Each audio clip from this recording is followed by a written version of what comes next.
یہ جتنے اب مسجدوں والے ہیں زیادہ تر اللہ ماشاءاللہ وہ حدیث کا پہلا ٹکڑا تو توجہ ہی نہیں دی جا رہی کہ جس نے اللہ کی رضا کے لیے یہ شرط رکھی ہے. شرط یہ نہیں ہے کہ خان صاحب کی تعریف ہو، میاں صاحب کی تعریف ہو، انصاری صاحب کی تعریف ہو، ملک صاحب کی تعریف ہو.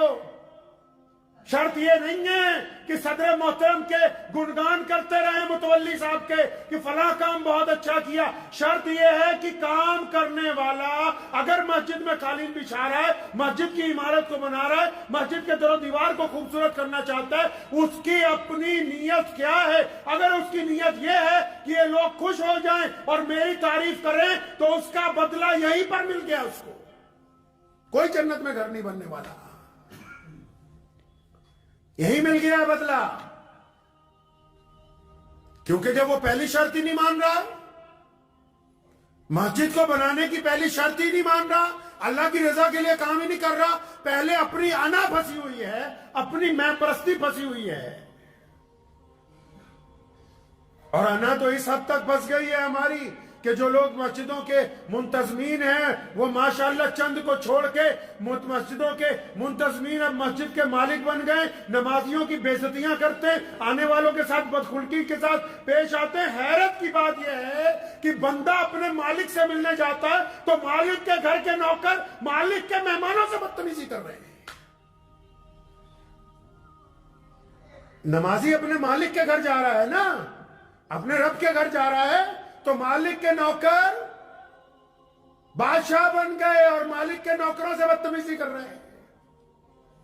اور پتہ ہی نہیں کہ کرنا کیا ہے. مسجد کا مطلب کیا ہے؟ مسجد تو ایک ماں کی طرح درجہ رکھتی ہے لوگوں کے لیے. مسجد تو بڑی ہی شفقت کا گھر ہے. مسجد تو دوسروں کے صبر اور ہمت کی علامت ہے. مسجد تو لوگوں کو راحت پہنچانے کا ذریعہ ہے. مسجد سے تو پیار اور اتفاق بانٹا جاتا ہے. مسجد سے تو لوگوں کے سروں پر اوڑھنی رکھی جاتی ہے. مسجد سے تو بھوکوں کو کھانا کھلایا جاتا ہے. مسجد سے تو یتیم اور مسکینوں کی خبر گیری کی جاتی ہے. مسجد میں ان پڑھوں کو پڑھایا جاتا ہے. مسجد میں کندھے سے کندھا جوڑ کے اللہ کے حضور کھڑے ہوا جاتا ہے. مسجد سے تو کفر کے سامنے ایک طاقت کا اعلان ہوتا ہے. لیکن اب ہماری مسجد ان مسجدوں سے میل ہی نہیں کھاتی جو محمد رسول اللہ صلی اللہ علیہ وسلم کی مسجد ہے. ہمارے پاس وہ مسجد ہی نہیں ہے. چلیں پیارے نبی علیہ السلام کی مسجد میں. آج بھی اور تب بھی جب نبی علیہ السلام نے مسجد نبوی کی تعمیر کی کیا ہوا؟ یہ کوئی بڑی بات نہیں ہے کہ مساجد کی تعمیر کے دوران، مساجد کی انتظامیہ کے دوران ایک دو بندوں میں نوک جھوک ہو جائے. لیکن بڑی بات یہ ہے کہ ان کے درمیان بھی پیار ہونا چاہیے، محبت ہونی چاہیے. سیدنا بلال رضی اللہ تعالیٰ عنہ فرماتے ہیں مسجد نبوی کی تعمیر جب ہم نے شروع کی، اللہ کے نبی علیہ السلام نے اعلان کر دیا، جگہ خرید لی گئی. فرماتے ہم سب کام پہ لگ گئے تو میں 3-4 پتھر اکٹھے اٹھا کے لا رہا تھا اور میرے دل میں آیا کہ اللہ نے مجھے بڑی توفیق دی، ہمت دی کہ میں 4 پتھر ایک ساتھ اٹھا رہا ہوں. تو اتنی دیر میں کہتے ہیں کہ میری نگاہ پیارے پیغمبر جناب محمد رسول اللہ صلی اللہ علیہ وسلم پر پڑی تو آپ صلی اللہ علیہ وسلم 5 پتھر اٹھا کے لا رہے تھے. ہے ایسے کوئی مسجد کے منتظمین جو آج کی تاریخ میں خود چٹائی بچھاتے ہو؟ ہے کوئی ایسے صدر صاحب جو مسجد کی ٹوائلٹ کو خود صاف کرتے ہو؟ ملا کوئی ایسا ٹرسٹی جو ہاتھ میں پوچھا لے کے لگا ہوا ہو؟ پیارے پیغمبر خود پتھر اٹھا رہے ہیں. اور مسجد کی تعمیر کے دوران اگر کوئی بات ہو جاتی جس طرح عام ہم لوگ کرتے ہیں، ایک موقع پر کوئی بات ہوئی تو نبی علیہ السلام نے فرمایا حضرت علی رضی اللہ تعالیٰ عنہ سے، علی یہ ہم نے عمار بن یاسر کو خوش کرنا ہے یار. مسجد نبی بنائی گئی، اصحاب صفہ کا چبوترا درمیان میں بنا دیا. لوگوں نے پوچھا یا رسول اللہ یہاں کیا ہوگا؟ فرمایا جو مسکین ہے، جو یتیم ہے، جن کا کوئی سہارا نہیں ہے، جن کو کوئی پوچھتا نہیں ہے، جن کو کوئی کھانا کھلانے والا نہیں ہے، جن کو کوئی کپڑے دینے والا نہیں ہے، جن کے سر پر چھت نہیں ہے، جن کو کوئی تعلیم نہیں دے سکتا، جن کو کوئی پڑھنے نہیں دیتا، وہ لوگ یہاں رہیں گے. ہم ان کو پڑھائیں گے، ان کو کھلائیں گے، ان کو اچھے کپڑے دیں گے، ان کے سر پر چھت ہوگی. یہ مسجد نبی صلی اللہ علیہ وسلم ہے. یہ تو بولے کہ اگر سفیر بھی آ جائے نا تو ٹرسٹی کہتا ہے مسجد میں نہیں آرام کر سکتا. مسجد میں نہیں کر سکتا آرام، یہ تو صرف نماز پڑھنے کے لیے بنائی ہے۔ محمد رسول اللہ صلی اللہ علیہ وسلم نے قرآن پاک میں خود سورہ توبہ میں بار بار اس کا ذکر کیا کہ یہ جو نمازیں ہیں، یہ جو رکوع ہیں، یہ جو سجدے ہیں، یہ اتفاق کے لیے مسجد میں قائم کیے گئے تاکہ تم ایک دوسرے کے کندھے سے کندھا ملا کے اپنے رب کے حضور جھکو۔ مسجد تو محبت کی علامت ہے جو محلے میں رہنے والے لوگوں کو آپس میں جوڑتی ہے۔ جب وہ کندھے سے کندھا ملا کے کھڑے ہوتے ہیں تو ان کے دلوں میں سے نفرت ختم ہوتی ہے، برادری واد ختم ہوتا ہے، چھوت چھوت ختم ہوتی ہے، انصاف درمیان میں آتا ہے، خلوص درمیان میں آتا ہے۔ اگر یہ کندھے سے کندھا ملانے کے باوجود بھی آپس میں دلوں میں نفرت ہے تو جماعت ابھی اپنے معراج تک نہیں پہنچی۔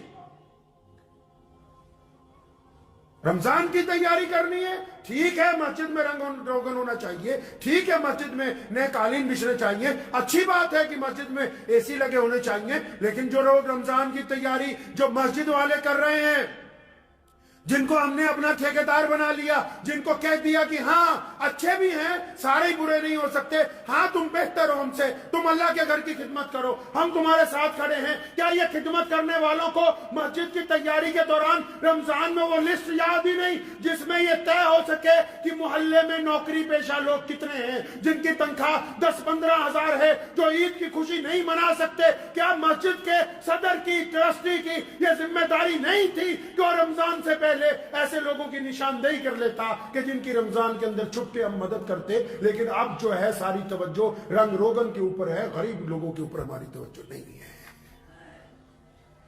اس کی ذمہ داری نہیں بنتی؟ کیا مسجدوں کا جیوریڈکشن نہیں ہوتا؟ کیا مسجدوں کی حدود نہیں طے کی اللہ تبارک و تعالیٰ نے کہ تمہارے دائیں طرف کون ہے، بائیں طرف کون ہے، آگے کون ہے، پیچھے کون ہے، کون کھا رہا ہے، کون بھوکا ہے، کون مسلمان ہو یا غیر مسلم ہو؟ یہ طے نہیں کیا مسجد کے ذمہ داروں کو کہ آؤ نکل کے دیکھو تو صحیح کہ تمہارے آس پڑوس میں کتنے لوگ بھوکے ہیں جن کو رمضان میں تمہاری ضرورت ہوگی؟ تم ان بھوکوں کی تو بات ہی نہیں کرتے رمضان سے پہلے اپنے پاس بیٹھ کے۔ کیسے بھول جاتے ہو رمضان کی تیاری میں کہ ان لوگوں کی فہرست بھی بنانی ہے کہ جو لوگ تعلیم حاصل کر رہے ہیں لیکن ان کے پاس پیسہ نہیں ہے، وہ تعلیم نہ حاصل کر کے کہیں چائے کے برتن دھو رہے ہیں۔ کیسے بھول گئے ان بچوں کو جو تمہاری مسجد کے محلے میں رہنے والے ہیں، جن کے گھر میں کھانا نہیں ہے، جو تمہاری افطاری کی خالی پلیٹوں کو چن کے وہ سامان گھر کو لے جاتے ہیں؟ تو تمہاری غیرت کہاں مر گئی؟ کس نے تمہیں ان مسجدوں کا ذمہ دار بنایا جو اپنے آس پاس رہنے والے یتیموں کی خبر گیری نہیں رکھ سکتے ہو؟ کیا کہا محمد رسول اللہ نے؟ سیدنا بلال سے بار بار پوچھتے ابھی کھانا کھانا ہے، رسول اللہ بار بار بلال سے پوچھتے کہ سامنے والوں نے کھایا، اصحاب صفہ نے کھانا کھایا، دائیں طرف والوں نے کھانا کھایا، جو قیدی بند ہے انہوں نے کھانا کھایا؟ محمد رسول اللہ نے بار بار ان کو سمجھایا کہ مسجد میں بیٹھ کے کرنا کیا ہے، اس مسجد کی بات ہی نہیں کرتے جو محمد رسول اللہ کی مسجد ہے۔ 63 سالہ زندگی ہے رسول اللہ کی، 63 سال کی زندگی کو اگر ناپنے جاؤ گے نا تو رسول اللہ کی 3/3 زندگی ساری کی ساری یا تو جب مکے میں تھے بیت اللہ میں گزری، مدینے میں تھے تو مسجد نبوی میں گزری۔ سارے فیصلے، ساری حکمتیں، ساری محبتیں، سارے اعلان، سارے گورنروں کی تقرریاں، غریبوں مسکینوں کی خبر گیری، سب کچھ اگر کہیں ہوا ہے تو مسجد نبوی میں بیٹھ کر کیا ہے۔ وہ مسجد کہاں گئی کہ مسجد والوں نے سال کا حساب لگانے کے لیے بیٹھ گئے کہ اچھا سال میں کتنے پیسے آئے کتنے گئے؟ یہ حساب کس نے لگانا تھا کہ سال میں ہم کتنے بچوں کو پڑھا سکے، کتنے بچوں کی ہم نے ٹیوشن کی فیس دی تھی، کتنے بچے ہیں جن کو اسکول میں ہم لوگ وردیاں دیتے رہے، کتنے بچے ہیں جن کو ہم نے MBA IPS IAS کی ڈگری کرنے کے لیے ہم نے خرچ اٹھایا، کتنے بچے ہیں جن کی ماں کی پیچھے سے ہم خبر گیری کرتے رہے، اور کتنے ایسے لوگ ہیں سارا سال مسجد نے جن کی یتیمی کو چھپا کر ان کا ساتھ دیا۔ کوئی حساب ہی نہیں تمہارے پاس کیونکہ توجہ ہے ہی نہیں اس طرف جو محمد رسول اللہ صلی اللہ علیہ وسلم نے مسجد بنا کے دی ہے۔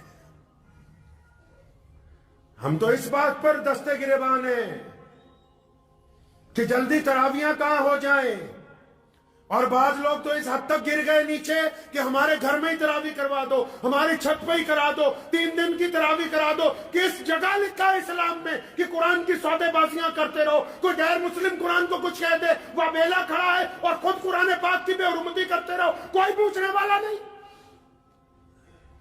کوئی کچھ کہنے والا نہیں جی میاں صاحب اپنے گھر کی چھت پر قرآن کروائیں گے، تمہارے باپ کی جاگیر ہے قرآن، یہ یتیم ہو گیا؟ جو لوگ اللہ کے قرآن سے کھلواڑ کرنا چاہتے 3 دن میں، 2 دن میں، 7 دن میں، 10 دن میں، 12 دن میں، وہ تم نے جانا کہاں ہے؟ محمد رسول اللہ نے سارے رمضان قرآن سنا اور سنایا ہے، یہ دستور کہاں سے طے کر دیا نیا مساجد کے اندر؟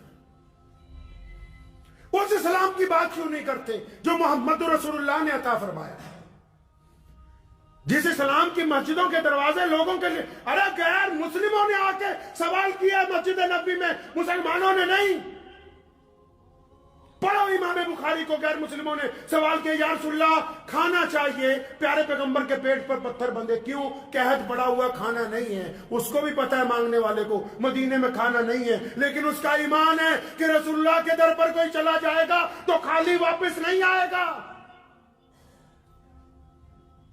تم سائل تمہارے دروازے پہ آتا ہے اکڑ جاتے ہو، محمد رسول اللہ کے دروازے پہ سائل آیا، رسول اللہ کے پتھر بندھے ہوئے ہیں، پھر بھی اپنے صحابہ کے جھرمٹ کو کہا کون ہے جو اس کو کھانا کھلائے، میں جنت میں اعلیٰ کھانے کا وعدہ کرتا ہوں، فوراً کھانا لا کے پیش کیا گیا۔ غیر مسلم آتا ہے یا رسول اللہ کپڑے چاہیے، میرے پاس لباس پورا نہیں ہے، کیونکہ اس کا بھی ایمان ہے کہ رسول اللہ کے دروازے پر جاؤں گا تو ننگوں کو کپڑا دیا جائے گا، محمد رسول اللہ ان کو کپڑے دیتے۔ ایک غیر مسلم آ کے سوال کرتا ہے یا رسول اللہ مجھے سواری چاہیے، میں مسافر ہوں، میرے پاس سواری نہیں ہے، نبی علیہ السلام اس کو سواری دیتے ہیں۔ اور یہ جو مسجد ہم نے بنائی اس میں تو کسی کو ایک لمحہ فالتو پنکھا چلانے کی اجازت نہیں ہے، کیا وہ اس مسجد سے میل کھا رہی جو محمد رسول اللہ نے عطا کی ہے؟ ہوتے کون ہوا کرنے والے نمازیوں کے ساتھ؟ یہ اختیار دیا کس نے کہ سائل کے ساتھ مسجد کا متولی، مسجد کا ٹرسٹی، مسجد کا صدر کسی مانگنے والے سے بدتمیزی کر جائے؟ یہ اختیار تمہیں دیا کس نے؟ اللہ کے گھر کے خادم ہو تو پھر خادموں والا رویہ ہونا چاہیے، اللہ کے گھر کے نوکر ہو تو پھر نوکروں والی تمیز ہونی چاہیے۔ یہ روش آئی کہاں سے؟ کہا کس نے کہ اس طریقے کے ساتھ تم انسانوں سے وطیرہ کرو؟ جی رمضان آ رہا ہے، رمضان آ رہا ہے، رمضان آ رہا ہے، اور ٹھیک ہے رمضان آ رہا ہے، کچھ اپنی توبہ بھی تو کر لو کہ آج کے بعد میں کڑوا نہیں بولوں گا، آج کے بعد میں بدتمیزی نہیں کروں گا، آج کے بعد آنے والوں سے گندی نگاہ سے نہیں دیکھوں گا، آج کے بعد کسی بیٹی کے اوپر گندی نگاہ نہیں ڈالوں گا، آج کے بعد کسی کو دھکا نہیں ماروں گا، آج کے بعد کسی کا دل نہیں توڑوں گا۔ کون سی تیاری ہے رمضان کی؟ اگر رنگ روگن کا نام تیاری ہے تو رنگ روگن پوری دنیا کے لوگ کر رہے ہیں، پوری دنیا کے لوگوں نے بڑی بڑی عمارتیں بنا لی، لیکن بیت اللہ کے مقابلے کی عمارت آج تک کوئی تعمیر نہیں کر سکا۔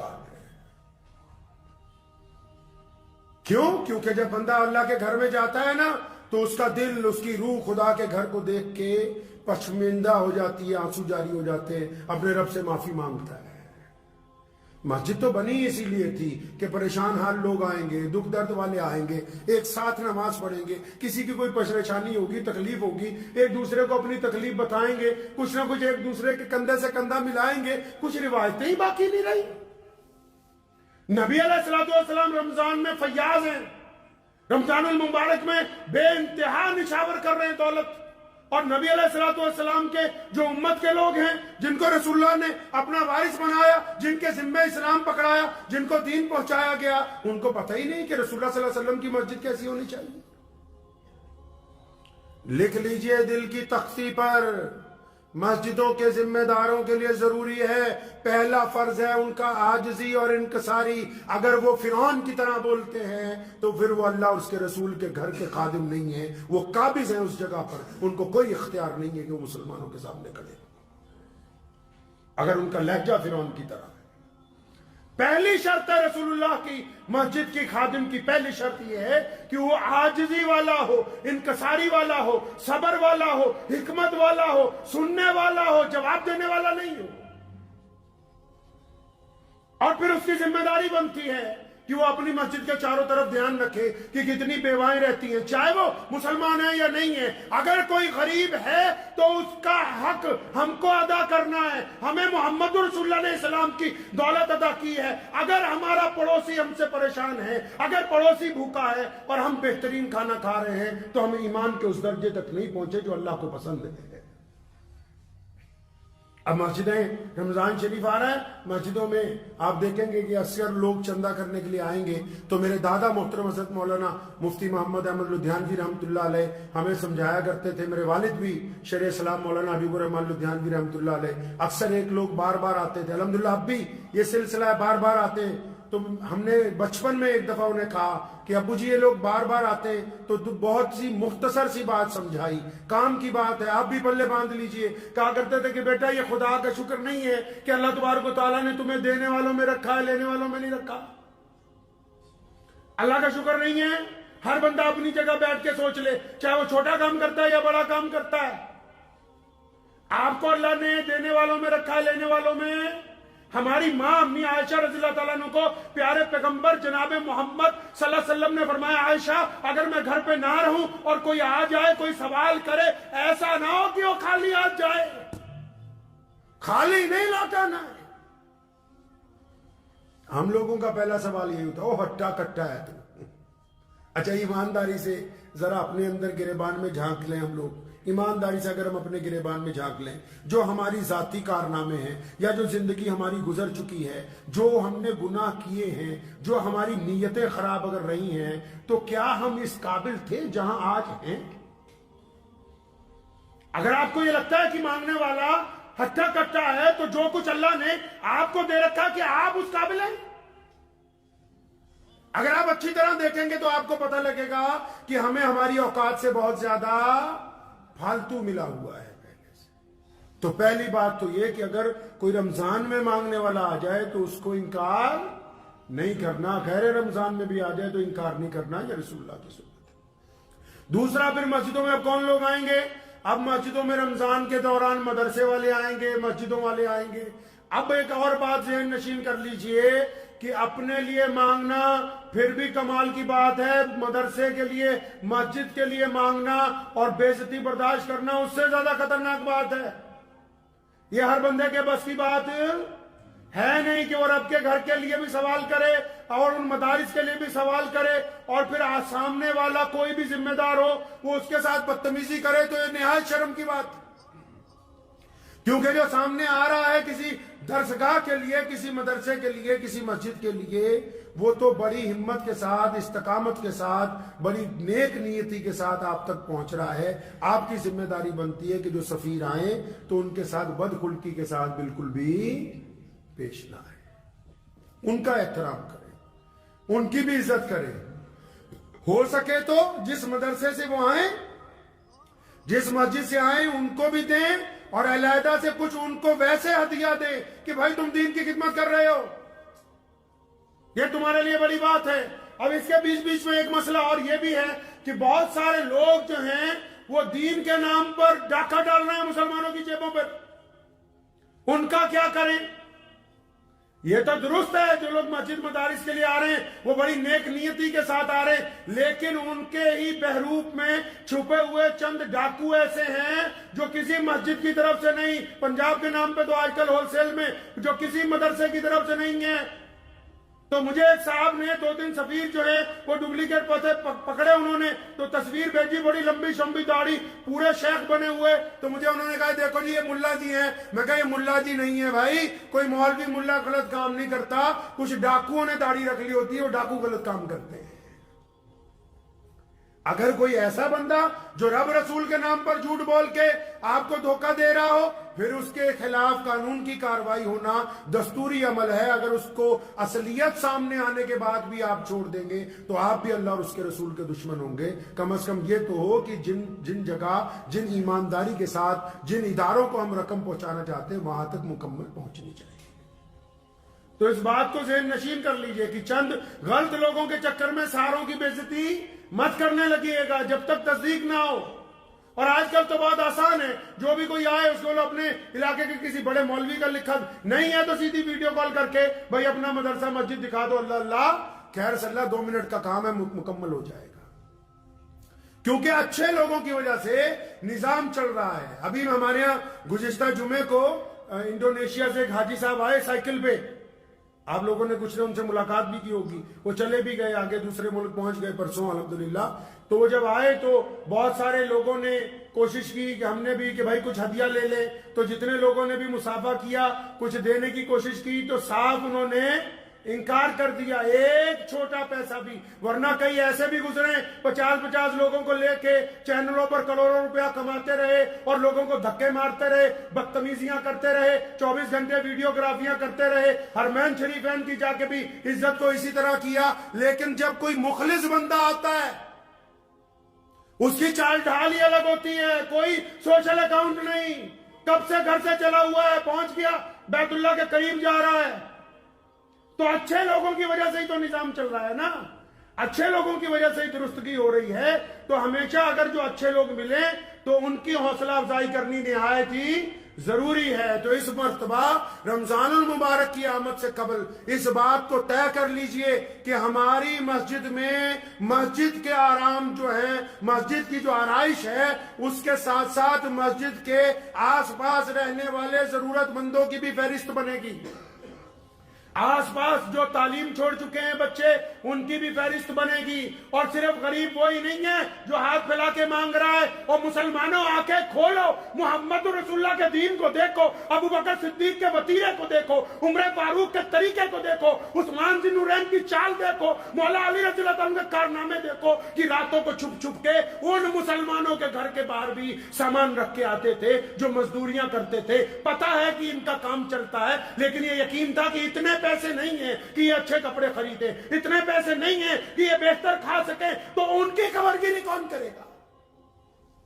جو لوگ ہاتھ نہیں پھیلاتے ان کی خبر گیری کون کرے گا؟ تم تو جانتے ہو کہ تمہارا کون سا دوست مستحق ہے، آپ کو تو پتا ہے کہ آپ کے کس بھائی کی ضرورت کیسی ہے، آپ کو تو پتا ہے کہ محلے میں کون محتاج ہے جو کبھی اپنی غیرت کی وجہ سے سوال نہیں کرتا۔ اگر آپ کو بھی نہیں پتا تو پھر کس کو پتا ہے بھائی؟ کس کو پتا ہے پھر؟ کون خبر گیری کرے گا یہ دنیا والوں کی؟ محمد رسول اللہ نے آپ کو اسی لیے یہ دین عطا فرمایا کہ جو ایک اللہ اور اس کے رسول کے پیروی کریں گے وہ دوسروں کا ساتھ دیں گے۔ جن کی غیرت مر جائے، جن کا بالکل ہی غیرت مر جائے، جن کو آس پاس رہنے والوں کی بھی خبر نہ ہو، پھر ان کے لیے رب رسول کی طرف سے کوئی نعمتیں آنے والی نہیں ہیں۔ آج صبح اخبار پڑھا، ویسے تو آپ سارے لوگ ماشاءاللہ سوشل میڈیا کے ماہر ہیں، ایک دوسرے کے خلاف ڈپلیکیٹ فتوے، ایک دوسرے کے خلاف جو الٹی سیدھی باتیں جتنی ہیں، روزانہ جو کوئی بندہ نیا واٹس ایپ چلاتا ہے وہ تو سارا کچھ ایسے بھیجتا ہے پوری دنیا کو جیسے آج ہی اس کو پتہ لگا اسلام ہے کیا۔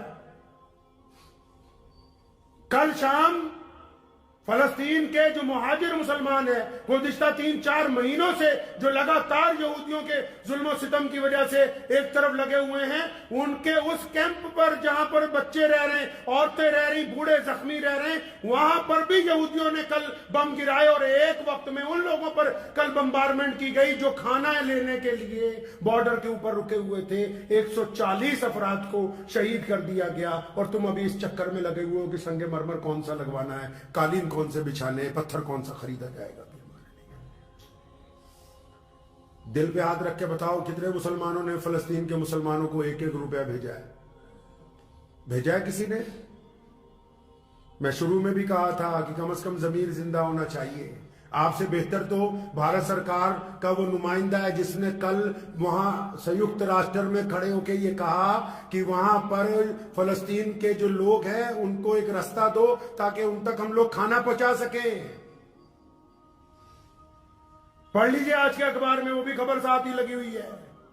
بھیجا ہے کچھ؟